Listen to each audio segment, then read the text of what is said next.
Welcome to Tennessee in the southeastern United States. Day or night, the state is home to all genres of music. From bluegrass to country, Delta blues to rock and roll. The legendary clubs along Beale Street in Memphis were among the first to feature Elvis Presley and Johnny Cash. Nashville, the state capital, is also the capital of country music recording. But something that's frequently overlooked by visitors who come for the entertainment are the mountains and fertile plains of rural Tennessee. About 40 miles or 60 kilometers north of Nashville lies this quaint little town of Adams. Population 628. Visitors can expect to be treated to legendary Southern hospitality. But this peaceful setting is better known for something sinister. 200 years ago, apparitions and horrific events tormented a local family. Even today, some descendants feel they're still being shadowed by an evil spirit.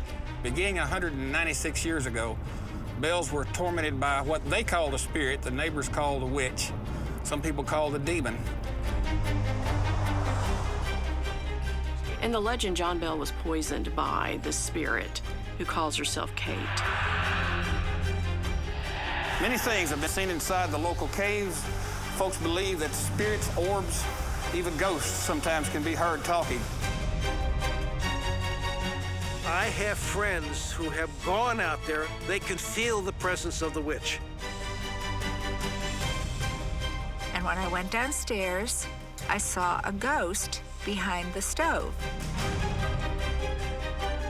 I'm convinced something very, very bad was in that house. And some believe it was trapped between two worlds, between the earth and the spirit world. What it was, we really don't know. The spirit was asked, where did you come from? Who are you and where did you come from? And he said, I am a spirit and I have been disturbed. I've been around for millions of years. It had to be something very powerful to do what it did, but it never led on to what it actually was. They didn't understand why it was coming after our family.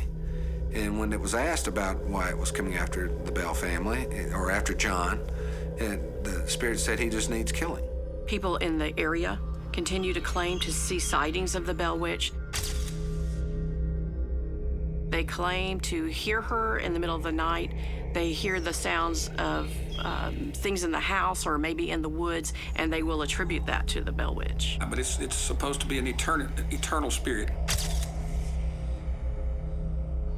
And, most people look at it as some kind of witch riding around on a broom, but that's not how it's ever described by the Bells. They always describe it as a voice or an entity, and they claim they could see from time to time. It exhibited itself as either an animal or a human being. Now, the neighbors always heard the voices, but many of them said they did not see the form, that it sometimes manifested according to legend. Well, you have your believers and you have your non-believers, and with that comes the extent of in both areas. You have some that are very hardcore.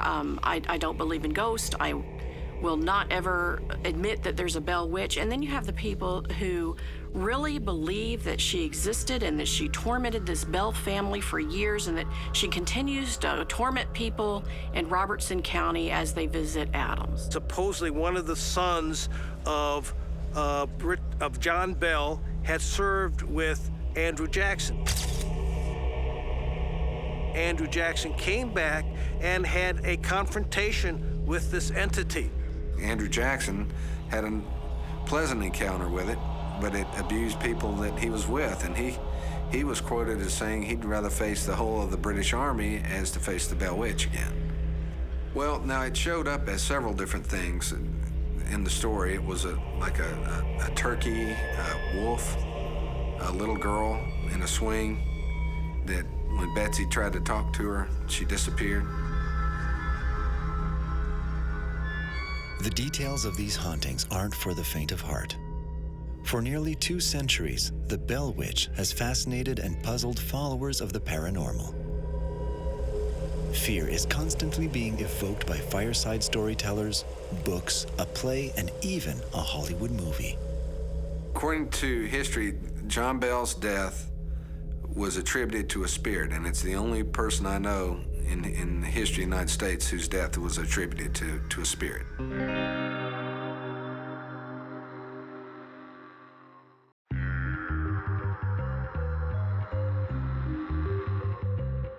The legend of the Bell Witch has been passed down from generation to generation in the town of Adams, Tennessee. And it's gone viral. It has all the elements of a classic ghost story: an old haunted house, furniture moving on its own, eerie sounds, and strange voices that come from nowhere. It's more than enough to convince anyone their home is possessed. Let me tell you a little bit about the Bell House. In 1817, according to legend, the Bells began to experience a phenomenon they called the spirit. The neighbors called it a witch, and it began to torment the family, in particular John Bell and his youngest daughter, Betsy. John Bell had a lot of health problems, and they blamed that on the spirit. He lost his shoes at times. They just literally fly off his feet, and they'd have to retrieve them. Betsy was slapped, had her covers removed at various times, had her hair tied in knots around the bedpost. Betsy seemed to be targeted more than the other children and would have experiences during the night of being slapped, being pinched, her hair being torn. She would scream out in the middle of the night, and the family would see to her. When visitors would come and spend the night to see if these stories were actually true, they too would experience this. John, at times, could not talk. It was as if he had a stick crossways of his mouth. And then he would get better. This went on for about 2 or 3 years, until finally, on the 19th of December, 1820, John Bell became extremely sick. The doctor was called. It was determined that he had been poisoned. They were beginning to wonder who did this. Did somebody in the family poison John Bell? Did Betsy do this? Did the neighbor do this? And all of a sudden, they hear the voice that they've heard so often in the house. And the spirit, as they call it, said, "I killed old John. I fixed his medicine last night, gave him a big dose of it, and he'll never get up out of that bed." And John Bell died. I've come to the conclusion that something definitely did happen. I've seen a letter, handwritten letter from 1820, the year John died, of 2 boys riding home to their mother on their trip to see the angel at the Bell House. And they were able to get to the house, and the first night, they said nothing happened, and the second night it happened, and said, "Mom, it's not an angel, it's the devil." And this is part of the legend that continues on through the years. The Bell family is still here in Robertson County, and it has a bloodline that exists till to today. And because of that, the story just keeps getting passed generation to generation and is kept alive. Bob Bell is one of those descendants. He has no doubts his family's stories are true. Like his 5th great-grandfather, John, Bob has also been a target inside his own home. I had just gotten ready to get in the bed, and everything was really quiet then. And then I heard at the end of that hall, the double doors slam shut, both doors. And one of them latches, so they had to be unlatched, and they had to slam them shut. And there was footsteps came down the hall and stopped at my door, and the hair on my neck stood up. And me not being superstitious, I thought somebody was in the house. You know, I thought we had an intruder, and I was truly scared. That's probably the most scared I've ever been. So I went downstairs, I went to our gun cabinet, and I found a .45. I loaded it, put a round in the chamber, and I had it cocked. I was gonna shoot somebody. And I went room to room, SWAT team style, and it took me about a half hour to go through the whole house because there's 2 sets of stairs.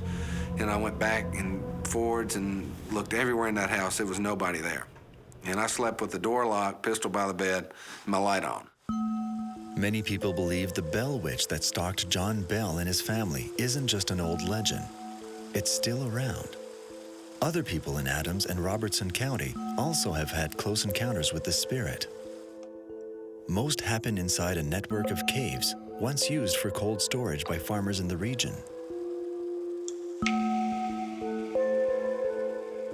These dark, out-of-the-way caves can be dangerous places, but are perfect locations for paranormal activity. Cave explorers and casual visitors are warned not to enter unprepared. The most popular cave in the area is the one on the old Bell family farm. Most visitors who go there won't cross paths with the Bell Witch or any other spirit, but they could end up even worse off, cornering a wild animal in its lair. Many of our local ghost stories have begun in caves. voices, orbs, just about anything you can name have been supposedly heard. And a few years ago, in the last 15 or 20 years, somebody captured a picture outside the mouth of a cave here, and it looked to be a woman dressed in a white dress. Showed up in the film, but it wasn't in the picture when they took it.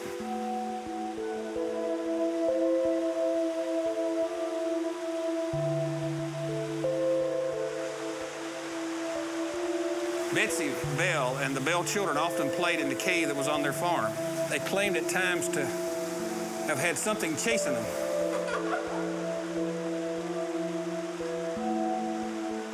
And so the story of a giant fish just below the cave that stirred up the water and caused the Bell children to be greatly alarmed. On a trip from the river and from the cave one day, Betsy saw a little girl hanging from the tree, and she talked to Betsy and told her that she shouldn't marry her boyfriend, Joshua Gardner. So caves are so important to the legend and the story of the Bell Witch in Robeson County. I was teaching a local history class for Volunteer State Community College. And the guy that owned the cave, he asked me if I had ever been to the cave, which I had not. And so we go down to the cave, and we go about 250 feet back, and I got up on this ledge with this gentleman to see some Indian drawings or whatever, and the lights go out. And this is 10 or 11 o'clock at night, and I have 10 or 11 history students in there. So we grope ourselves back out of the cave, and we get to the entrance of the cave. The lights come back on. Now, my son, who was, let's say, 79, so say about 6 or 7 years old, I wouldn't let him go. So I made him stay with the lady upstairs. So I assumed that she had done something with the lights. He said she didn't move.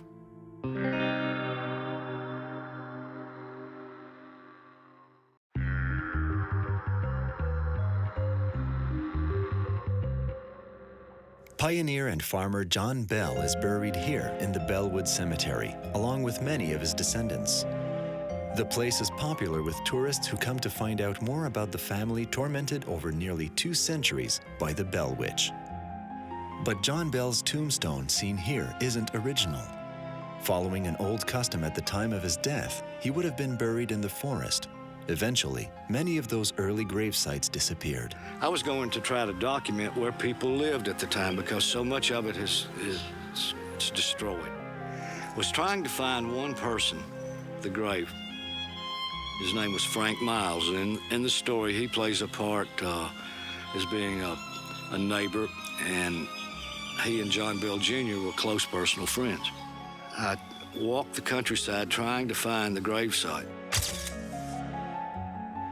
Couldn't do it. One morning, about 3 o'clock, it was in July, I woke up, I'd had a dream. And I dreamed about a small grove of trees. And I couldn't get that away from my mind. I kept going right back to it. And about the middle of the morning, I thought, I know where that is. So I went in this place, and it's grown over with poison ivy and honeysuckle.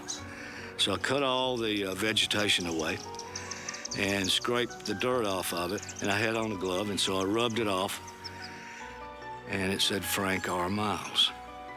I gently put it back down, covered it back over, and left. I thought, this is not normal. At that point, I thought, you know, some things are better left alone, so just leave it alone. So I stopped my pursuit of locating where anyone else was buried. I was coming home one night, and me and my kids, and there was this, I don't know what it was. I can't tell you. It wasn't a cat, it wasn't a panther, it wasn't a dog. But I was driving, and this animal come toward my car, and it was pure black and had red eyes. That's all I can tell you. Don't know what it was. I'd never seen anything like it before. And it just kind of come toward me and then darted off, and I never saw nothing of it. Our phone rang, and it was my grandmother, who was really distraught, and she talked to my father, and she wanted him to come down as soon as possible.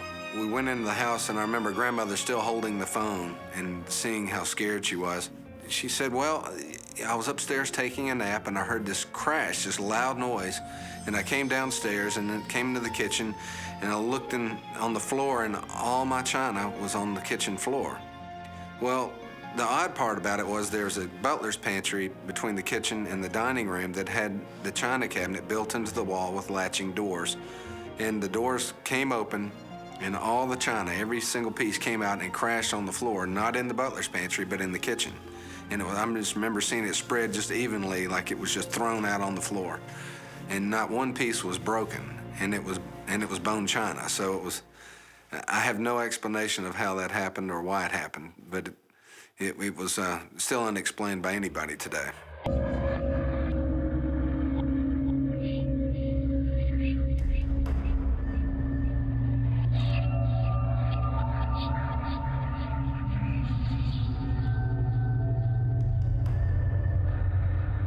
Anybody who goes up there looking for the Bell Witch will find the Bell Witch.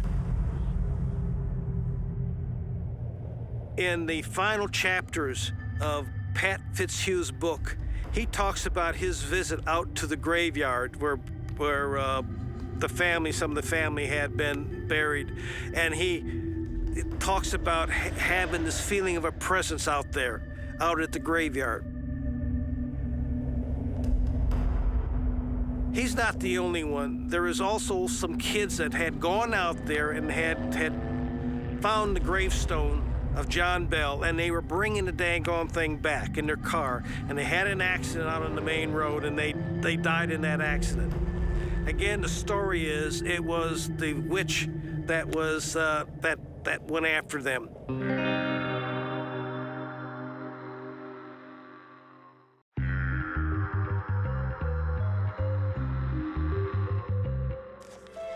The legend of the Bell Witch has been detailed in some 20 books. It's the most extensively studied case of a haunted house in American history. One of the better-known works was written in 1894 by Martin Ingram, a Tennessee journalist. And about 3 years before he wrote the book,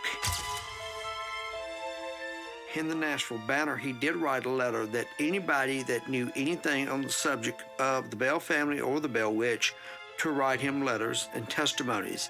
And he went around the entire countryside in Montgomery, Robertson, and Adams, all through that area, and got a lot of information and testimonies on people that had heard about the legend or actually even knew the Bells.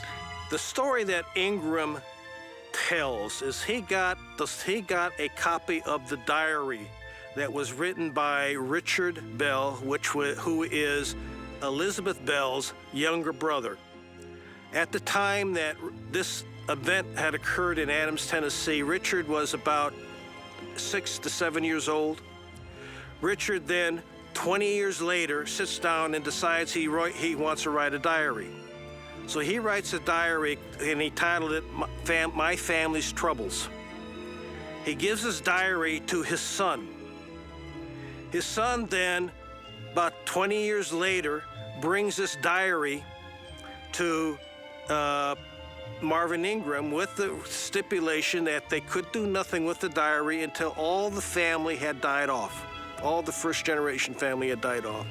The closest to the legend is in Ingram's book, because he interviewed people within the same era who were related to people who used to live in the time when the actual legend took place. A lot of folks really kind of consider the first book by Ingram kind of the Bell Witch Bible, if you will, and I don't know why. I know the Ingram book is older. Perhaps that's why. Ingram was a very good writer. He was a newspaper publisher, and he wrote in the style of his day, which was the 1890s. Sometimes a little bit prejudiced, but in general, he's a very good writer. Okay, and the book is basically filled on stories that happened to the Bell family, that they started hearing strange noises, and they started seeing strange animals, and John Bell would shoot at them, and nothing would happen, or they would run off. And it talks about John Bell later on being killed by the witch. Several other books follow and help feed the growing legend. Newer reports of alleged witch sightings and other eyewitness accounts win over more believers. Then, a few members of the Bell family come up with a new theory about the hauntings. In a book published in 1934, Dr. Charles Bailey Bell, John's grandson, says that his grandfather came to Tennessee from North Carolina under a cloud of suspicion. People like the Bell family who were farmers, they began to move into this area because of the land and the fertilization of the land. We're almost certain that they did raise tobacco. There was a church that was established in North Carolina, and it moved here, and primarily all the people that was in that church came here with the church. And John Bell was a member of Red River Baptist Church, and he was excommunicated, which I didn't know the Baptists did, but he was, and he was kicked out of the church for a term called usury. John Bell is a wealthy man, but how he comes by his fortune and conducts his business affairs raises a lot of eyebrows in Robertson County. They were a prominent family in North Carolina when they moved in here. I've often wondered why did John Bell, I think at the age of 56, if you were successful back there and had a going farm or plantation, why would you leave and move in here and start fresh again? And there's several stories on basically what he did or what he was accused of, is that some say it was for sale of a horse, sale of land, sale of a slave, or something like this. He bought it from the Batts family, and Kate felt she was cheated in the purchase. Kate felt cheated by the Bells, and that she played a role in the actual experience of the Bell Witch. The Bell Witch actually uses a voice, which not all ghosts do. And she refers to herself as Kate. And so that takes you back to Kate Batts. And we're not really for certain if Kate Batts was the witch or not. The witch says that she was. And basically, this book right here was written by Ingram. And but we don't know if he ever got to interview any of the Batts family or any of that. The ghost could be Kate. It could be Kate because this is the person that had an antagonistic relationship with John Bell. A lot of people think that it is Kate because the ghost would use the voice, and whenever she would speak, she would refer to herself as Kate.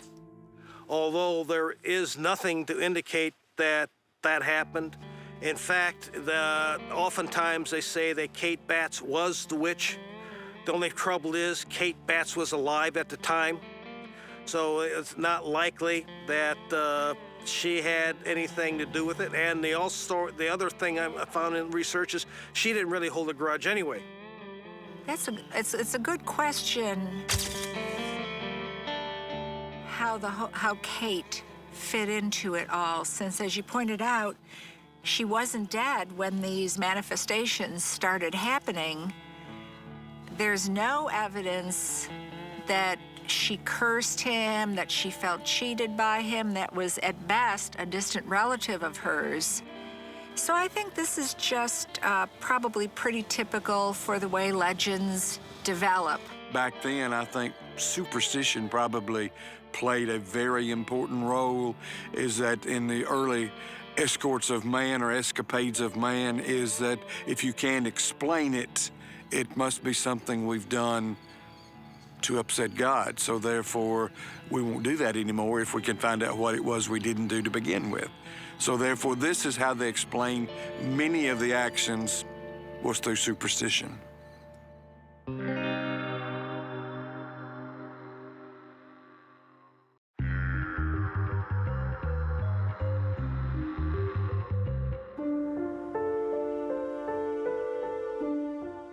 The dramatic story of the Bell Witch is made to order for actors.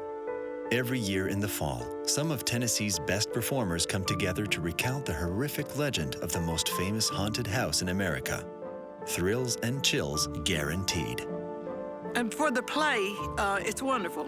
We have local artists there. We have a lot of talent is in this neighborhood, a lot of talent. I hear in 2006, there was about 1,000 in attendance to that play, which runs 2 or 3 weekends in a row. And this past year, in 2012, there was 1,600 who visited, so it's really increased. They changed the story up from year to year. They have different characters in it, different cast members, and they'll try to focus on different aspects of the legend. And usually involves at least some of the Bell family, and occasionally they'll have a Bats family related to the Bats in the play. But it's so good. They're so professional. We've had people to come there from, like, maybe New York. They say, you know, the plays there are not any better than our plays here. Well, curiosity seekers will come, and they will experience the Bell Witch by going to the play's spirit. And whenever they go out there to Adams and watch the play, sometimes they'll have things happen to them that they will attribute to the Bell Witch. And that's why they come here in the first place a lot of times, because people are fascinated with this story.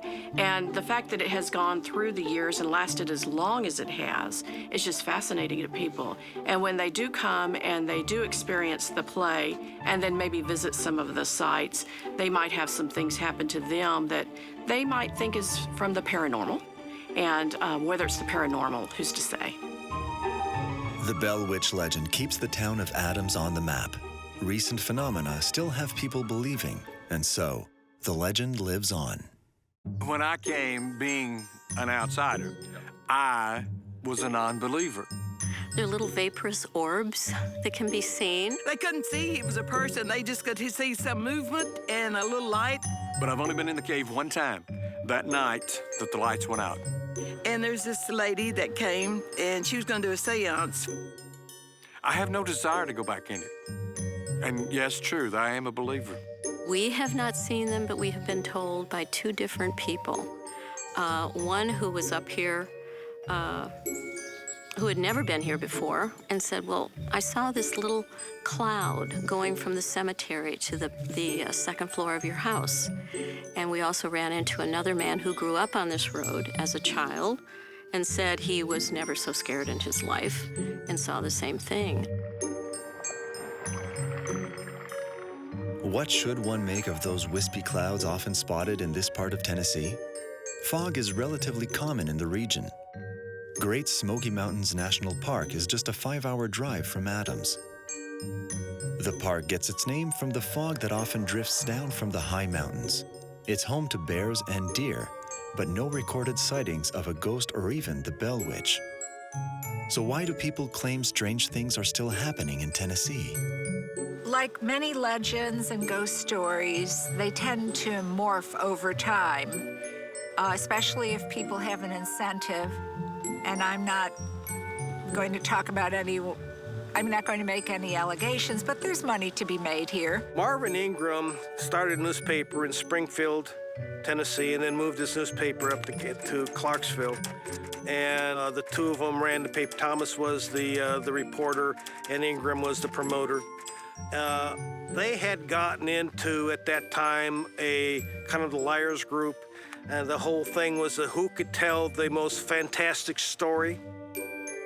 Well, you can never discount lying. People lie for a lot of reasons, and some people like attention, some people want to believe.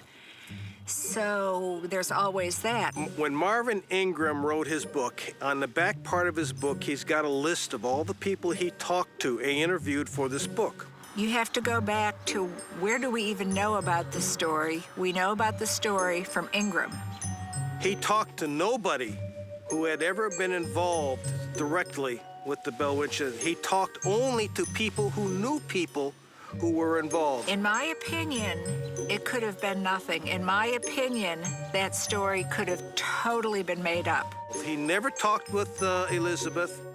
He never talked with any of the family, and never even talked with the boy, Richard Bell, who wrote the diary. They refused to part with the diary until Betsy was dead. And I thought to myself, that's really slick, because now with Betsy out of the picture and they give the diary, she's not there to interview, to verify, not verify. So, but again, we go back to this assumes the diary even existed. Nobody has even seen the diaries. There's no reason to believe Ingram couldn't have made everything up other than the fact that these people did exist. The Bell family did exist. It is reported by Marvin Ingram that Andrew Jackson visited the site.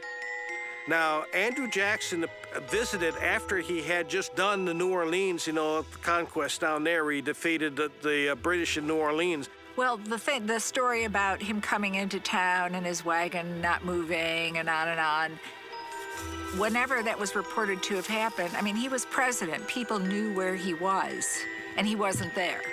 Anything that man would have done would have been written down in great detail. Okay, I have searched his journals.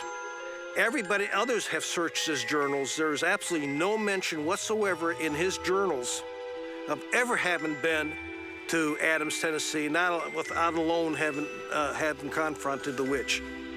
I mean, the way this legend has developed, it's got a little bit of everything. They've thrown in poltergeist stuff, they've thrown in witch stuff, ghost stuff, bad witch, good witch. There's religion thrown in, so that's a good way to get people to believe. Put something in there that they can relate to, and they might ignore the rest, but they'll believe the legend if it has something that speaks to them.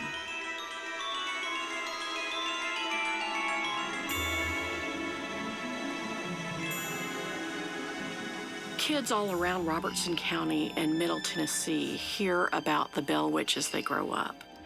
And not only do they hear it from family and friends when they're younger, but when they do enter the school system, sometimes it will be interjected into their curriculum. What I would do is I would write something on a piece of paper, as inane as it is or something like this, and the rule of the game is that the first person in this class row read it and tried to memorize it. And then I took the piece of paper, and then the rules of the game is you turn around and you tell the person behind you exactly what you read. And that went all the way around the room until the last person. Now, that last person's job was to come up and write on the board exactly what they heard. It never, ever started out or ended up the same. So therefore, I said, okay, now we have established the rules for telling the Bell Witch stories. Well, found footage is a well-known technique in fiction. It's used in literature. It's used a lot in sci-fi.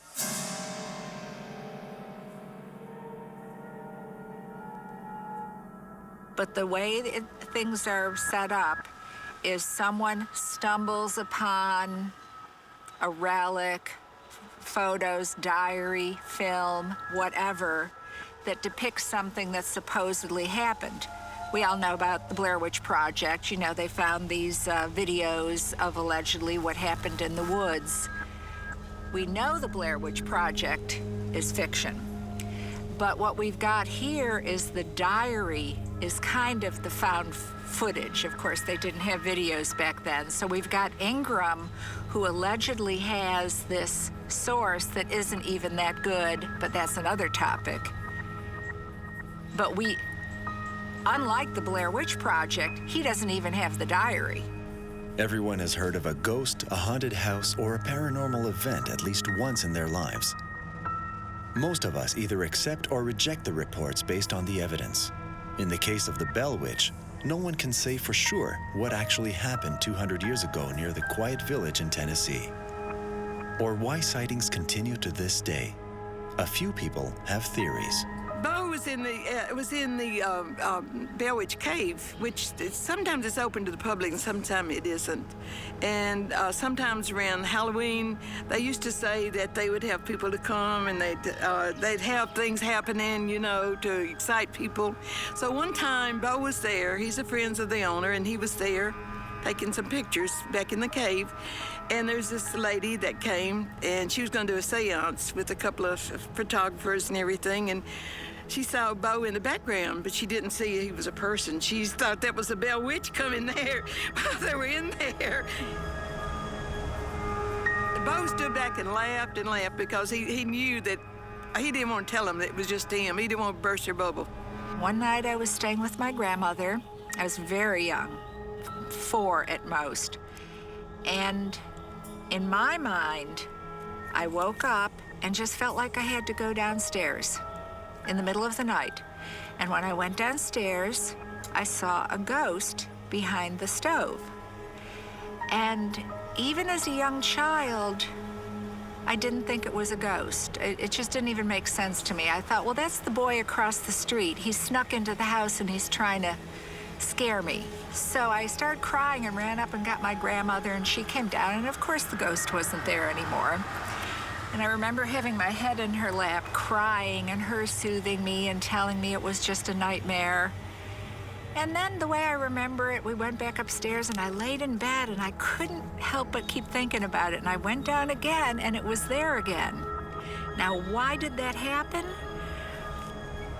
I think it was a nightmare, maybe sleepwalking, lucid dreaming. But my grandmother and I would talk about it over the years, and I'd say, remember when I saw the ghost? And she said, Karen, it was just a nightmare. But in my mind, and today, even today, it was so real. And that's why people believe in these things.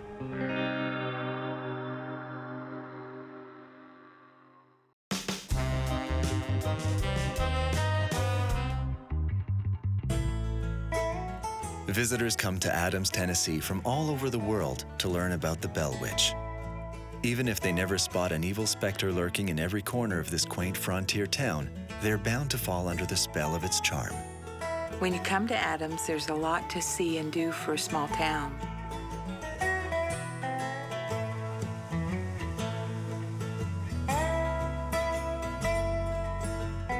Our motto is year-round country fun, and there are good places to eat. There's Adams Station Barbecue, which has excellent barbecue and home cooking, and the Moss's restaurant has great steaks and burgers. And it used to be the schoolhouse cafeteria is what it was. It is also known as the Bell Witch Cafeteria at one time. You know, we've had a few little incidents happen out here, knocks and, you know, stuff like that.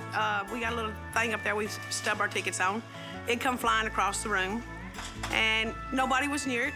But, you know, we just told her, you know, Kate, go away. We're busy. We don't have time to fool with you, so, you know. And then Red River Canoe is a little bit further down the road on Highway 41, and that provides camping experience and canoeing, and they have a lot of festivals throughout the year. But the Bell School Grounds has a lot of festivals year-round as well. We have the Thresherman Show in July, and that's been going on for about 43 years now, every year. And they have gentlemen that have an old-fashioned wheat thresher and a sawmill, a blacksmith shop, and other antique tractors that actually perform the craft there. They also have tractor pulls and other activities, but it's neat to see the way these craftsmen operate, you know, back then.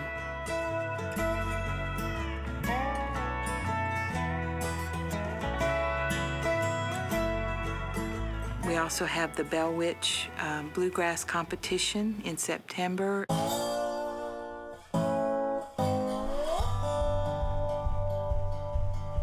Square dancing and bluegrass music and picking and grinning all over the grounds. And we end the year with the Spirit Play in October during Halloween, which tells the story of the Bell family and the Bell Witch. It is a very much attended tourist attraction, and I sold tickets to people from Australia, Sweden, Germany, the Ukraine, and they came. And how they heard about it, I did not know. I knew it was a local phenomenon, maybe even a national, but an international, I had no idea. The legend is very popular. It's been around for 196 years, and people come from thousands of miles, even fly from overseas, to learn about the bells. In Robertson County in Adams, we have the Bell Witch Cave, and we have the old farmland of John Bell Sr., and we have a Bell Cemetery and an old Bell School. We're going to visit the Bell Willett City of Adams Museum. We're going to visit the Bell Cabin, which is owned by the museum itself, at least part of the original Bell House. The building behind me is the last standing structure from the original Bell Farm. It was a cabin that was some dated to be built around 1820, and this was the time of the haunting that was going on. And this cabin was moved here on the grounds of Bell School in the early 1980s, and this cabin basically was used by sharecroppers up until the 1970s. So it has quite a history unto itself.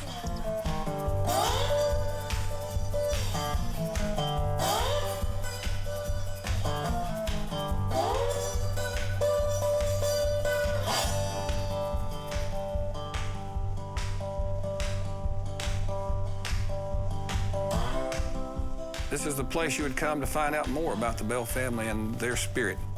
On the wall, we have items that related to Adams, and especially back here in the corner, we have a picture of John Bell Jr. up high and some of the documents associated with his life. We have at least one document here telling us what he had given his oldest daughter when she got married. $110 for a horse and saddle, $500 for a slave named Mary. The slaves, of course, it's the Civil War, were freed, but as they became adults, they were probably worth anywhere from $1,200 to $2,000. We have some stuff in the middle that related to his father, and of course the drawing of his sister Betsy. She seemed to be even nervous in her older age. One of her great-great-granddaughters stated that she would never sleep alone. Always had a grandchild or somebody with her, and she would always sleep against the wall and let the child or whoever was with her sleep on the outside of the bed.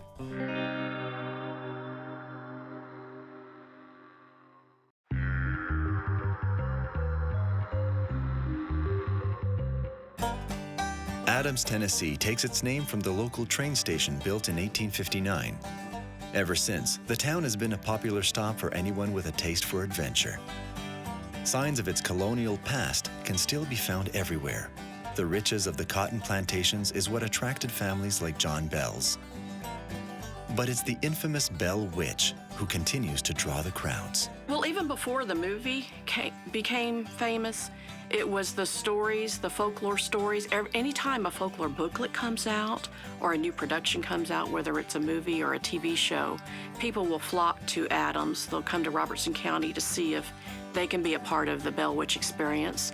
A lot of them are curious if she actually exists, and they will roam around the town and visit City Hall and find directions to some of the places that are prominent in the legend, and they will try to experience it for themselves. I moved here in 1969, and basically I love the rural setting. That's where I basically came from, and that although the area has grown, we try to keep our rural setting, and you know, we will fight, I will fight basically any attempts to modernize it any more than it is. Well, we have a great little town here, and it's a lot like Mayberry. It's a small town feel, and the people that are in leadership in the past had a lot of foresight in the way they planned things and tried to bring people here. And so now it's one of the biggest tourism draws in the county.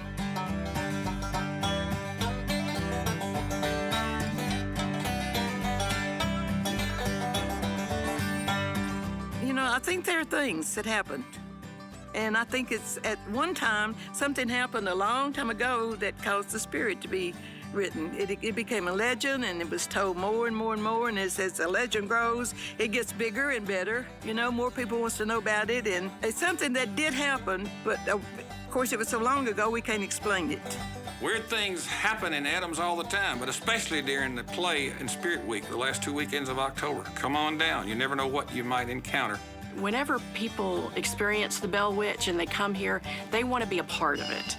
And so they'll either drive by the cave, or they'll drive by the school or the cemetery, and they may have car problems afterwards. Now, whether those car problems are from neglect or from the Bell Witch is, you know, to be seen, but a lot of them like to attribute things happening to them and experiences happening to them because of the Bell Witch presence in Robertson County.